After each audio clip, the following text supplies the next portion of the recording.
साल राजनीति की है, तो राजनीति क्यों छोड़ी? तो मैंने लोगों से कहा मैं आपकी सेवा करना चाहता हूं, लेकिन जनता ही सबसे ज्यादा परेशान करती है। नेता नहीं खराब होता, जनता करती है। गुजरात के सीएम रहे, ऐसे प्रधानमंत्री रहेगा, मगर विकल्प आएगा केजरीवाल जी, क्योंकि उसकी करनी कथनी में अंतर नहीं है। जैसा कि आपने बताया आप राजनीति में रहे हैं, तो आपने इंडिया नेशनल लोक दल पार्टी ज्वाइन की थी, उसमें आप पे आरोप लगाए गए थे विश्वास, क्या कहेंगे? दूसरी बात, ईमानदारी से मैं कब तक चलूंगा जब 80% लोग तो एमएलए बनती सोचते कि पेट्रोल पंप कैसे लूं, जनता भी नहीं सोचते खर्चा कैसे करूं, फैक्ट्री कैसे लगाऊं। आज रुपए पड़ रहे, इसलिए मैं कहता हूं कि यदि किसी को दुश्मनी करनी है तो राजनीति में घुसा दो। सर, ऐसा कि आप अभी टेंट एसोसिएशन के सेक्रेटरी हैं, तो अभी टेंट एसोसिएशन जो है किन परेशानियों से जूझ रहा है? नमस्कार, मैं सिमी चौहान, आप देख रहे हैं प्रवासी एक्सप्रेस। आज हमारे साथ हैं नेता कम व्यवसायी ज्यादा अनिल राव जी। आइए इनसे बात करते हैं। मैं Anil Rao, general secretary all India tent decorator, और 10 साल मैंने राजनीति करी। तो पूछिए आप क्या करना चाहते हैं? सर, आपने जैसा कि बताया आपने 10 साल राजनीति की है, तो राजनीति क्यों छोड़ी? नहीं, राजनीति इसलिए छोड़ी कि हर चीज टेस्ट लेना चाहिए, वो मैंने लेके देखा। मैं सोच रहा था कि शायद देश के लिए सेवा करूं। जब मैं 2009 में चुनाव लड़ा आदरणीय चौधरी प्रकाश चौटाला जी की पार्टी से, तो मेरा एक ही माइक से जो स्टेज से बोलता था, जब अंग्रेज का बच्चा ये नहीं है कि वहां लंदन में पैदा होता है तो ही उसको इंग्लिश सीख जाएगा, नहीं। उस बच्चे को जैसे ढालोगे, उसको तुरंत अगर आप गुड़गांव ले आओगे या ले आओगे तो वो हिंदी बोलेगा, क्योंकि घर के माहौल है। तो मैंने लोगों से कहा मैं आपकी सेवा करना चाहता हूं, लेकिन जनता ही सबसे ज्यादा परेशान करती है। नेता नहीं खराब होता, जनता करती है, खर्चा करवाती है। मीडिया का खर्चा दो, टीवी चैनल का खर्चा दो, का खर्चा दो। तो जब हम खर्चा करेंगे तो कहां से आप उसको वसूल, तो बेईमानी करनी पड़ेगी। बेईमानी करनी पड़ेगी तो नेता को जेल पड़ेगा। इसलिए हमने राजनीति छोड़ दी। आदरणीय चौधरी प्रकाश चौटाला जी को 3 सितंबर 2013 को मैदान में रिजाइन दिया गया था। ये मेरा रिजाइन रहे कि मैं पार्टी की एसेट्स था, लायबिलिटी नहीं था। आज भी आदरणीय चौटाला जी से मेरे इतने संबंध है, मेरे वो आदर्श है। सर, यानी आपको राजनीति से ज्यादा व्यवसाय पसंद आया? नहीं, इसलिए पसंद आया व्यवसाय कि जब मैं राजनीति में था तो 3 बैंकट से 2 बैंकट हो गए, और जब मैं रिजाइन दिया तो आज मेरे पास 6 बैंकट है।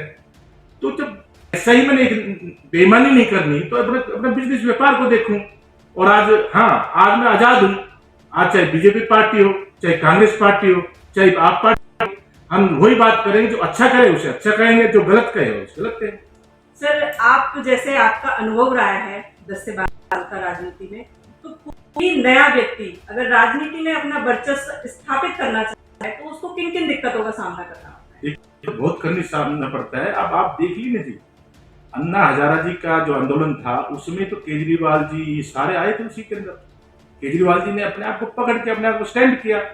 दिल्ली जैसे स्टेट का चीफ मिनिस्टर बनना बहुत बड़ी बात है, लेकिन उन्होंने एक बार नहीं, ये हो सकता कि एक बार लॉलीपॉप दे दिया हो।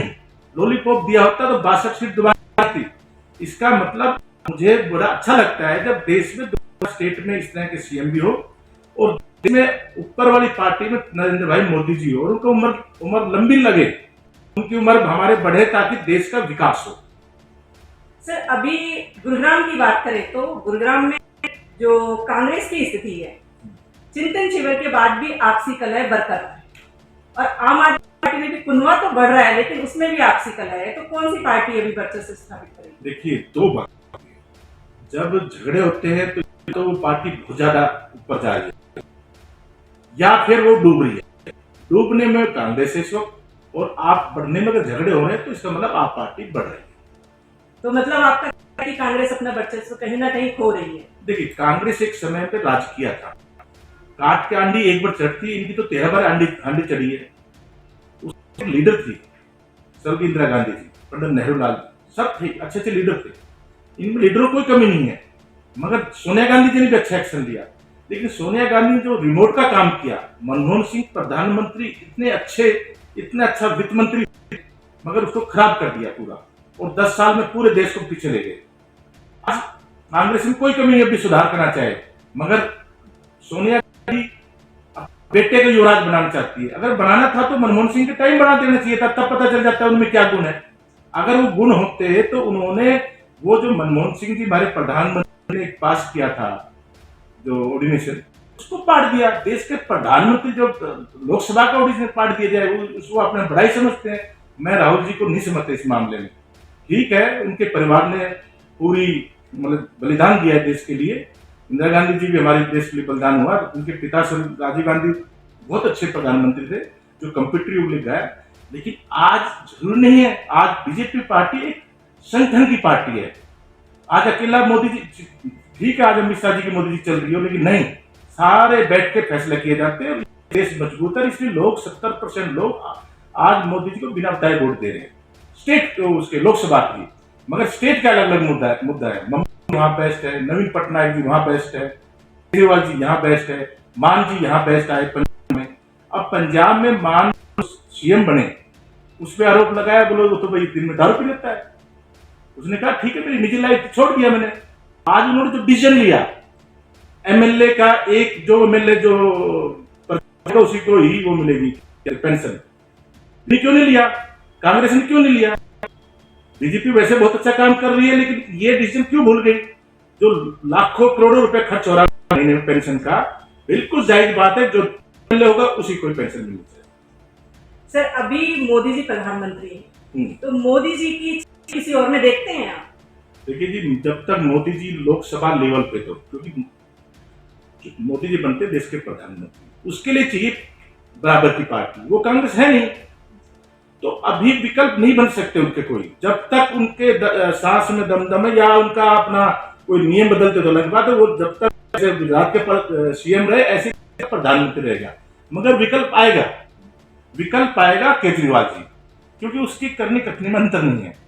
आज वो पंजाब में, दिल्ली में तो उन्होंने गरीबों की मदद कर दी, अच्छे काम कर दिए, लेकिन लॉ एंड ऑर्डर और आपका उनका एमसीडी उनके हाथ में नहीं था। आज पंजाब में सब कुछ है।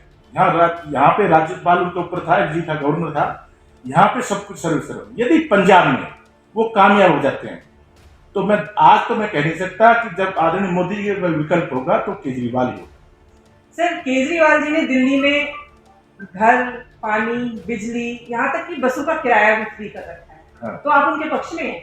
क्या ये सही है? मैं तो पक्ष में फ्री के कुछ नहीं है, फ्री की तो वैल्यू नहीं है, लेकिन फ्री तो आदरणीय मोदी जी भी देते हैं। उस फ्री को उस एंगल से मत सोचिए।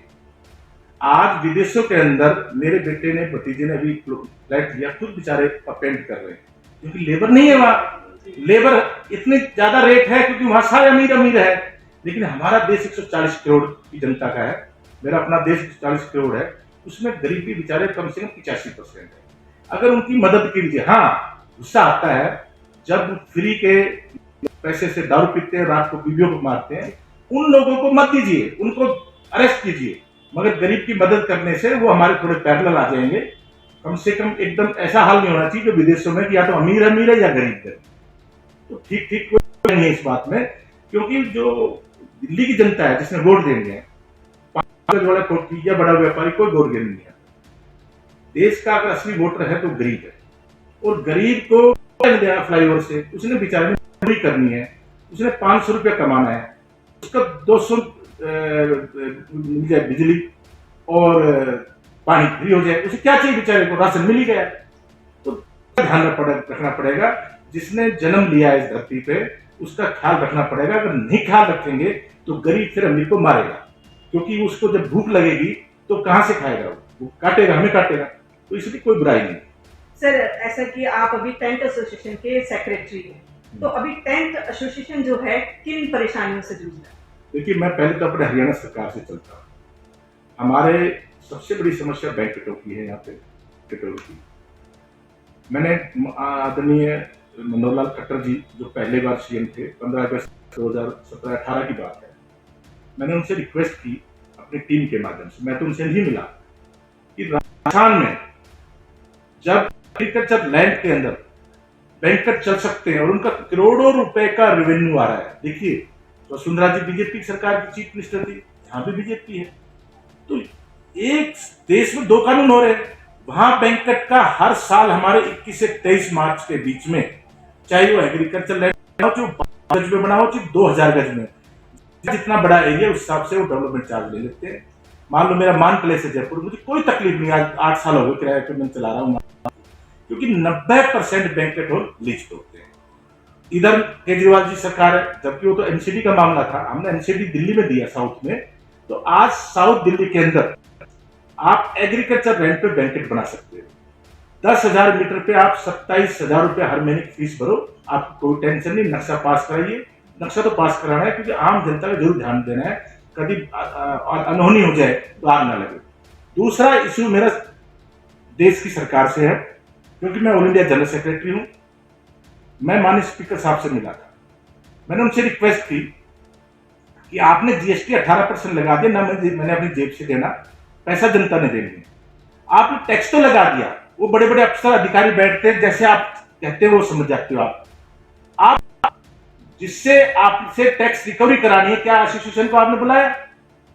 मंत्री जी ने उनका नहीं बुलाया होगा, हमें बुलाते, हम बताते हैं आपको कि आपके अपने जितने भी चाणक्य उनको हमें हमारे साथ बैठाओ, हम उनसे सलाह देंगे।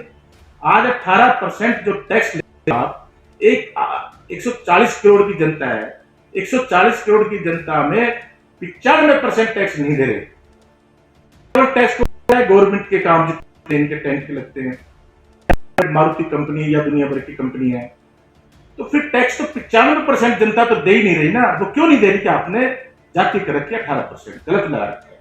हमने उनसे फिर भी रिक्वेस्ट करी कि फिर भी आपके चाणक्य काम ठीक है तो उनसे बात कीजिए, जो अकाउंट देखते हैं, आप एक बार कहने से 12% करके देखिए। आज 10 से इंडस्ट्री कितना टैक्स आ रहा है वो आप हमारी टेबल पर देखिए, फिर आऊंगा आपके पास। यदि 2 करोड़ मिलता है, 6 करोड़ होता है, तो ऑटोमेटिक जायज हो जाएगी। तो ये इनके लिए मिले, तो उन्होंने बहुत अच्छी बात लिखी, बल्कि स्पीकर साहब ने तो कहा मुझे मेमोरेंडम दीजिए, तुरंत दीजिए, मैं बात करूं। लेकिन समझ में नहीं आता, नीति फाइल पड़ी हुई। हो सकता है कि तो जगदीश मुखी जी से हम गवर्नर जी से मिले तो उन्होंने बहुत अच्छी बात की, लेकिन वो दिल्ली बहुत छोटी थी, उस फाइनेंस मिनिस्टर थे, उन्होंने मनमोहन सिंह भी नहीं मान रहे थे, क्योंकि बीजेपी से तो वो थे। तो उन्होंने कहा कि मैंने सारे जितने दुकानदार थे उनके एड्रेस में डीडी बनवा दिए। अब वो तो थोड़ी सी बाई स्टेट में कहां से डीडी, मैं तो यही कमिटमेंट कर सकता हूं कि यदि आज आपका 18% से 2 करोड़ है और 12% 2 हो जाते हैं, तो आप हमारे 18 कर दो, और 12% करने से अगर 6 करोड़ हो जाते हैं तो हमारी बात मान लीजिए, सरकार का बढ़ जाएगा, आम आदमी जो शादी करता है वो बिलिंग करेगा।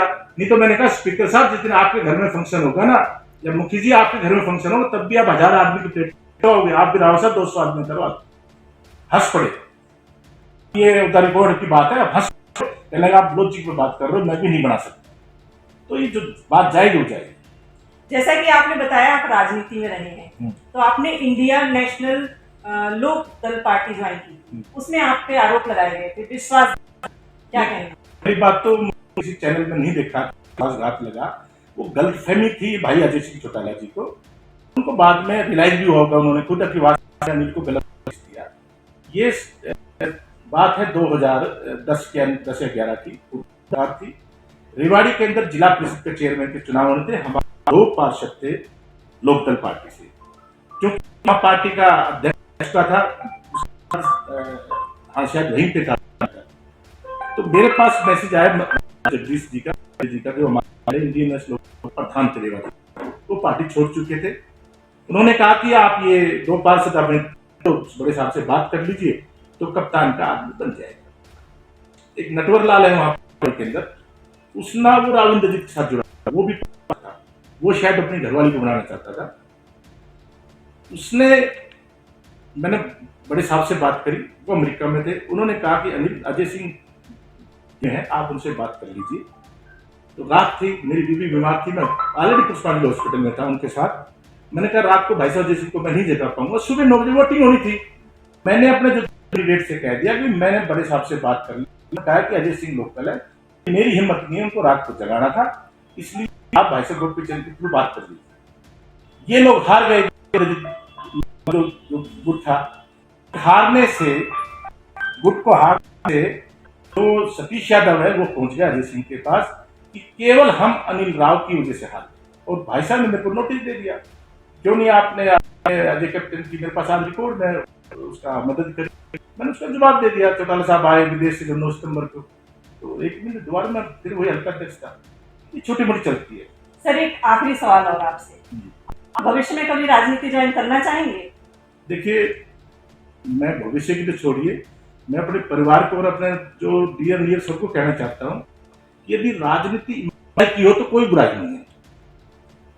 दूसरी बात, ईमानदारी से मैं कब तक चलूंगा जब 80% लोग तो एमएलए बनते ही सोचते हैं कि पेट्रोल पंप कैसे लूं, जनता भी नहीं सोचते खर्चा कैसे करूं, फैक्ट्री कैसे लगाऊं, आज रुपये पड़ रहे। इसलिए मैं कहता हूं यदि किसी को दुश्मनी करनी है तो राजनीति में घुसा दो, सबसे दुश्मनी निकल जाएगी।